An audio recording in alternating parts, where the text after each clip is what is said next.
E não há tempo que falte amor. Acompanho o Vasco aonde ele for. Nasci pra te seguir. Salve, família vascaína! Sejam bem-vindos aí a mais um vídeo no canal. Eu sou o Thiago, você está no canal Vasco em Família. Se não for inscrito aqui, já dá aquela moral. Senta o dedo no like pra gente estar chegando a mais vascaínos. E não esquece também de ativar o sininho de notificação para não perder os próximos vídeos. E tá sempre por aqui dando aquela moral, deixando a sua opinião, seu comentário, pra gente estar trocando aquela ideia de vascaíno para vascaíno. Hoje vamos repercutir aí mais um pouco desse confronto aí decisivo pro Vasco amanhã. Grêmio, estreia do Renato Gaúcho, o Jorginho estreando pelo Vasco, tentando mudar esse cenário aí de 6 derrotas consecutivas fora de casa. A gente vai trazer aqui a galera da ESPN que falou um pouco mais sobre esse jogo, e o Edmundo também comentou aí o que o Edmundo acha sobre essa situação aí, o que o Vasco precisa mudar para mudar essa realidade de 6 derrotas consecutivas, família vascaína. Mas esse jogo não começa amanhã às 4 horas, começa hoje já, né? Porque a gente tem que dar aquela secada, ligar o secador contra o Londrina. O Londrina que enfrenta hoje o Chapecoense. Não é um jogo fácil. O Chapecoense, por exemplo, não perdeu para o Vasco fora, não perdeu para o Grêmio fora, apesar de estar mal colocada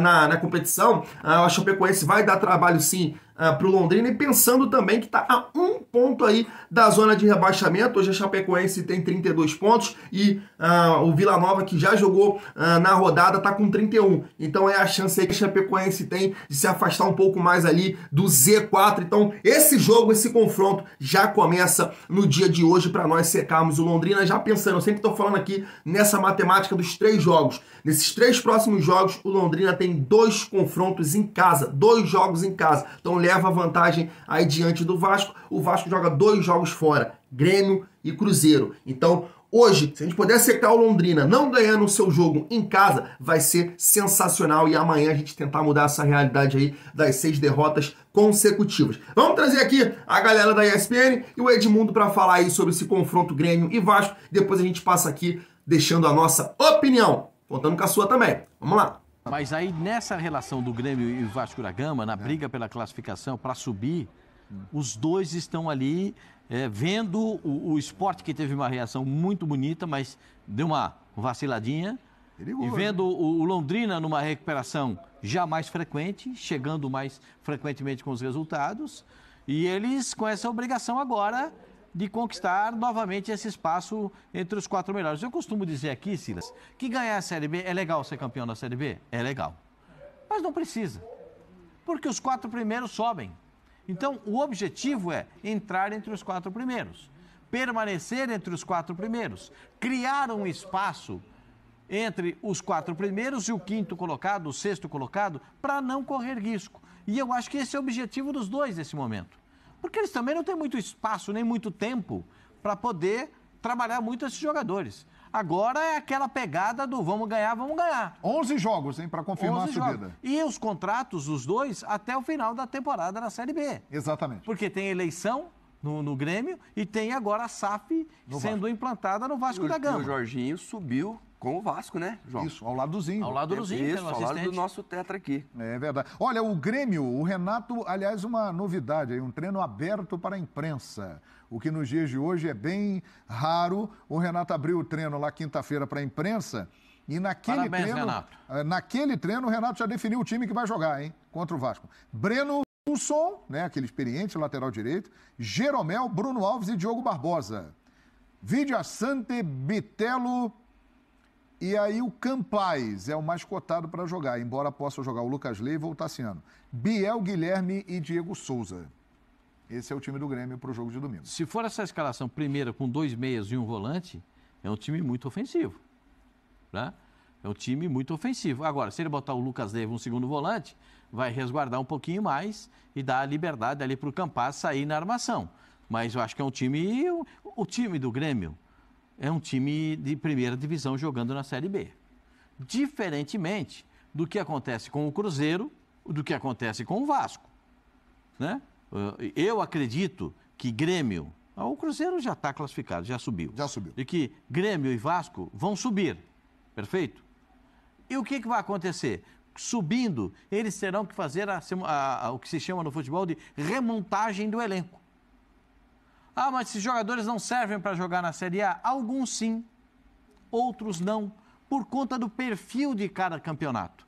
E isso deve ser respeitado, por conta do perfil de cada jogador. E isso também tem que ser respeitado. Se é que o Jorginho e o Renato vão seguir, né, trabalhando nas equipes na próxima temporada. Eu acho ótimos treinadores. Eu daria oportunidade para os dois. Gente, há 2 anos, João, qual era o treinador mais cotado para ser o substituto do Tite na seleção brasileira?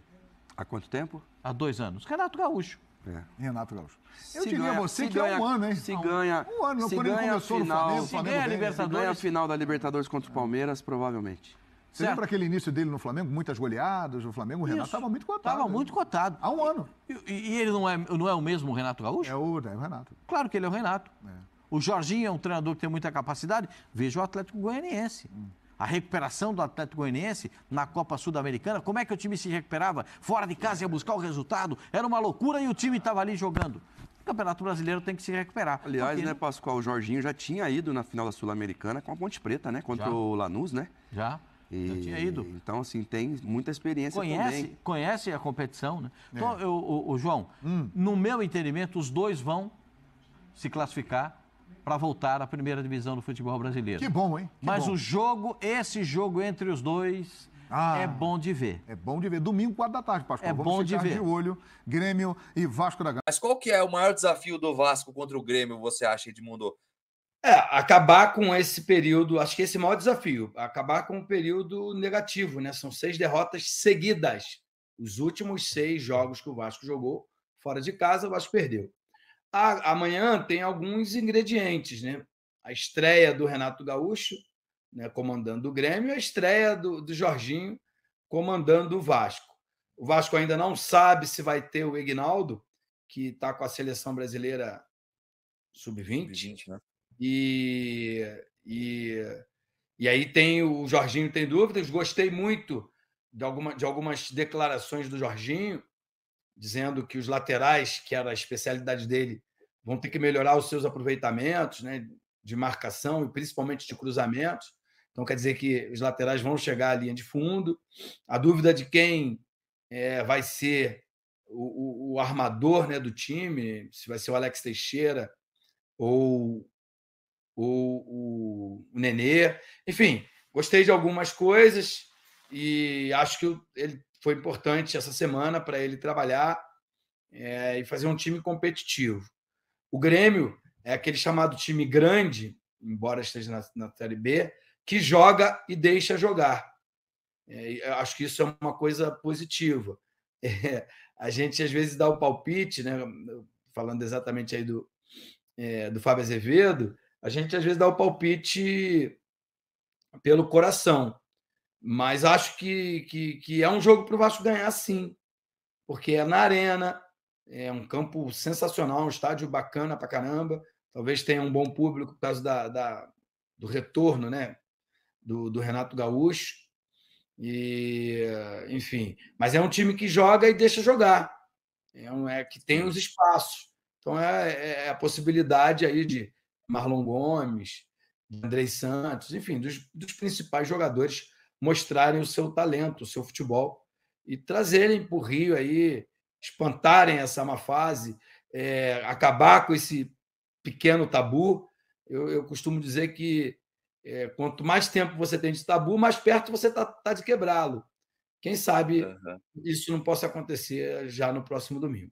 É isso, né, família vascaína? Amanhã a gente tem aí uma grande oportunidade de pegar moral dentro da competição, principalmente nos jogos fora de casa, né? É o Grêmio, um time que tá à frente do Vasco. Você ganhando esse confronto, você ultrapassa o Grêmio e ainda você pega moral para os próximos jogos da competição, né? Como foi dito aí na ESPN, o Renato pode jogar com um time ofensivo, pelo que foi dito ali, Campasso, Gabriel, né, que é o jogador do Fluminense. Tem ali o Guilherme, que também passou aqui pelo Botafogo. E o Diego Souza, não acho que ele vai entrar dessa forma. Ele deve colocar ali o Lucas Leiva ou o Tassiano para equilibrar mais esse time do Grêmio. Ele jogaria aí dessa forma que foi dita aí pelo João Guilherme, com 4 ali basicamente atacantes. O Campasso joga pelo lado, o Gabriel Teixeira ele joga pelo lado, o Guilherme também é um jogador ali mais próximo da área, jogando pelo lado, e o Diego Souza, não acredito que ele vai vir dessa forma. Eu acho que ele vai vir aí com um time mais equilibrado. E o que o Edmundo disse aí, né, contando com os jogadores da base amanhã, o Andrei, o Marlon, que eles possam fazer uma grande partida. Não sei como o Jorginho vai optar em relação ao Teixeira e o Nenê, mas esse é o momento de aparecer, é o momento de mudar essa realidade aí das derrotas do Vasco. Quero colocar aqui uma escalação do time do Vasco. O Globo Esporte abriu uma votação entre os torcedores do Vasco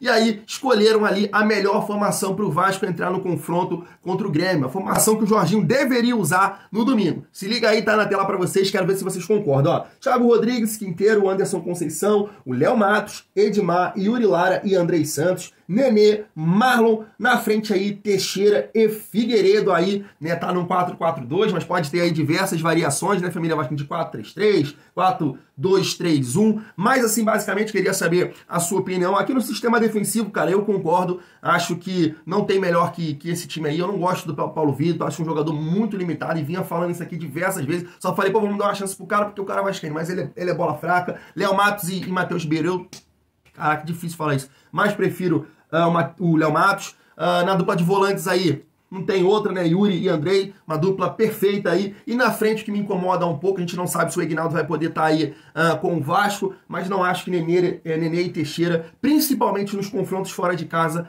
é a melhor opção. O Vasco precisa de ser um time mais físico, mais rápido, e acho que o Nenê, acho que o Teixeira, pelo que vem apresentando, deveria ficar no banco nessa partida e tentar uma coisa aí diferente com o Nenê como meia armador e você jogar aí com jogadores mais leves na frente. Figueiredo, Marlon, ou que seja o Bruno Tubarão, o Peck eu acho que não dá, realmente não dá, já que a gente não tem o Ignaldo, talvez teste ali o Bruno Tubarão, o Bruno Tubarão e o Marlon Gomes pelos lados, e o Figueiredo como 9, eu acho que é a melhor opção do Vasco aí, ser um time de mais mobilidade, mais rápido, mais físico, para também ajudar o sistema defensivo. Acho que quando você coloca o Nenê e o Teixeira aí, a gente tem que entender que a parte física, ela fica um pouco para segundo lado e aí fica com menos ajuda no sistema defensivo, e a gente está vendo aí o sofrimento que está sendo aí, gol contra do Anderson Conceição, gol contra do Quinteiro, é difícil de aturar esse tipo de situação. Mas deixe sua opinião aí, gostou dessa votação aqui da torcida vascaína, que elegeu essa melhor escalação aí?